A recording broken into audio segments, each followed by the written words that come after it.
നമുക്കറിയാം സംസ്ഥാനത്ത് ശക്തമായ മഴയാണ്. ഓരോ മണിക്കൂറിലും മഴ ഇങ്ങനെ കനക്കുന്ന കാഴ്ചയാണ് നമ്മൾ കണ്ടുകൊണ്ടിരിക്കുന്നത്. വടക്കൻ കേരളത്തിലാണ് മഴ കൂടുതൽ ശക്തി പ്രാപിക്കുന്നത്. കോഴിക്കോട്, വയനാട്, കണ്ണൂർ ജില്ലകളിലാണ് ഇന്ന് റെഡ് അലർട്ട് ഉള്ളത്.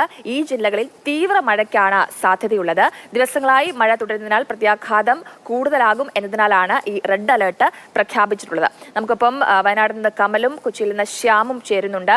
ആദ്യം കമലിലേക്ക് പോകാം. കമൽ, വയനാട് മഴ ഇപ്പോൾ എങ്ങനെയാണ് തുടരുന്നത്? കഴിഞ്ഞ ദിവസമൊക്കെ ഉന്നതിയിലുള്ള ആളുകളെ ഒക്കെ മാറ്റിപ്പാർപ്പിച്ച ഒരു സാഹചര്യം ഉണ്ടായിരുന്നു. ഇപ്പോഴും മഴ തുടരുകയാണോ? എങ്ങനെയാണ് അവിടുത്തെ കാലാവസ്ഥ? മഴയുടെ ശക്തി അല്പം കുറഞ്ഞിട്ടുണ്ട് ജയലക്ഷ്മി. പക്ഷേ പല ഭാഗത്തും മഴക്കെടുതികൾ രൂക്ഷമായി തുടരുകയാണ്. 10 ദുരിതാശ്വാസ ക്യാമ്പുകളാണ് ജില്ലയിൽ തുറന്നിട്ടുള്ളത്. 314 ആളുകൾ ക്യാമ്പിലുണ്ട്. ഞാനിപ്പോഴുള്ളത് പനമരം ഭാഗത്താണ്. പനമരം പുഴയ്ക്ക് സമീപത്ത് ഈ ഓഡിറ്റോറിയം നിൽക്കുന്ന ഭാഗത്തൊക്കെ ഇപ്പോഴും വെള്ളം കയറി കിടക്കുന്നുണ്ട്. പക്ഷേ ജനവാസ മേഖലയിലേക്ക് അത്ര വെള്ളപ്പൊക്ക ഭീഷണി നിലവിലില്ല. ഇതൊക്കെ സാധാരണയായി പെട്ടെന്ന് വെള്ളം കയറുന്ന സ്ഥലങ്ങളാണ്. പക്ഷേ ഈ പനമരത്തെ മറ്റൊരു പ്രശ്നം, ഇവിടെ നിന്ന് സുൽത്താൻ ബത്തേരിയിലേക്ക് പോകുന്ന ചെറിയ പാലം ഇപ്പോൾ തടഞ്ഞു വെച്ച് ഗതാഗതം തടസ്സപ്പെടുത്തിയിരിക്കുകയാണ്. പാലത്തിന്റെ മറുവശത്ത് മണ്ണ് ഇടിഞ്ഞതിനെ തുടർന്നാണ് പാലം ഇപ്പോൾ പോലീസ് ബ്ലോക്ക് ചെയ്ത് വെച്ചിരിക്കുന്നത്. അതുകൊണ്ട് തന്നെ ഈ സുൽത്താൻ ബത്തേരി ഭാഗത്തേക്കുള്ള ഗതാഗതം തടസ്സപ്പെട്ട നിലയിലാണ്. പാലത്തിനടിയിലല്ല, അപ്പുറത്ത് പാലത്തിന്റെ അപ്രോച്ച് റോഡ് വരുന്ന ഭാഗത്താണ് മണ്ണിടിഞ്ഞിരിക്കുന്നത്. ഇവിടെ പുതിയ പാലത്തിന്റെ പണി, പാലം ഏതാണ്ട് പൂർത്തിയായിട്ടുണ്ട്, കോൺക്രീറ്റ് ഒക്കെ കഴിഞ്ഞിട്ടുണ്ട്. പക്ഷേ അപ്രോച്ച് റോഡും കൂടി ആകാനുണ്ട്. അതുകൊണ്ട് തന്നെ പുതിയ പാലത്തിൽ പെട്ടെന്ന് ഗതാഗതം തുടങ്ങാനാകില്ല. പഴയ പാലം അപകടാവസ്ഥയിലുമായതോടെ ഗതാഗതം സ്തംഭിച്ച ഒരു അവസ്ഥയുണ്ട്. ഇതിപ്പോ ഇന്നലെയാണോ ഇത് അടച്ചത്?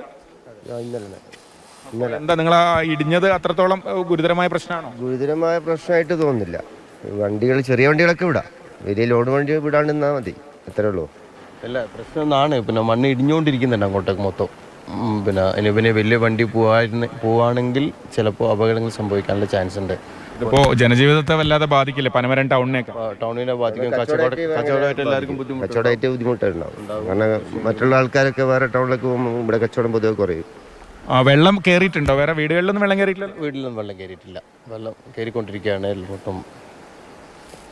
ഈ പാലം തടസ്സപ്പെട്ടത് ഈ ഭാഗത്തെ ഗതാഗതത്തെ വലിയ രീതിയിൽ ബാധിക്കും. കാരണം മാനന്തവാടി ഭാഗത്ത് നിന്ന്, പനമരം മാനന്തവാടി ഭാഗത്ത് നിന്നൊക്കെ സുൽത്താൻ ബത്തേരിയിലേക്ക് ആളുകൾ ജോലിക്കും വിദ്യാഭ്യാസത്തിനൊക്കെ പോകുന്ന വഴിയാണ്. ആ വഴിയിലാണ് ഗതാഗത തടസ്സം ഇപ്പോൾ നേരിടുന്നത്. എന്തായാലും പെട്ടെന്ന് അത് പുനഃസ്ഥാപിക്കാനാകുമോ എന്ന കാര്യത്തിൽ സംശയമുണ്ട്. ഈ പാലത്തിന്റെ മറുകരയിലാണ് മണ്ണിടിഞ്ഞിരിക്കുന്നത്. ആ ഇടിഞ്ഞ ഭാഗത്ത് അപകടാവസ്ഥയുണ്ട് എന്ന രീതിയിലാണ് ഇപ്പോൾ അധികൃതർ അടച്ചിരിക്കുന്നത്. എന്തായാലും തൽക്കാലം ഇവിടെ ഗതാഗതം സ്തംഭിച്ച അവസ്ഥയിലാണ്. കമൽ, അതേപോലെ തന്നെ വയനാടിൽ നിന്ന് റെഡ് അലർട്ട് ആണുള്ളത്. തുടർച്ചയായ ദിവസങ്ങളിൽ മഴ പെയ്തുകൊണ്ടിരിക്കുന്ന ഒരു സാഹചര്യമാണുള്ളത്. കാറ്റുമൊക്കെ ശക്തമായിട്ടുള്ള ഒരു സാഹചര്യമാണുള്ളത്. ഈ ദുരന്തബാധിത മേഖലയിലുള്ള ആളുകളെയൊക്കെ മാറ്റിപ്പാർപ്പിക്കുകയോ ഈ ഉരുൾപൊട്ടൽ സാധ്യതയുള്ള പ്രദേശത്തെ ആളുകളെയൊക്കെ മാറ്റിപ്പാർപ്പിക്കുകയോ ഒക്കെ ചെയ്തിട്ടുണ്ടോ കമൽ?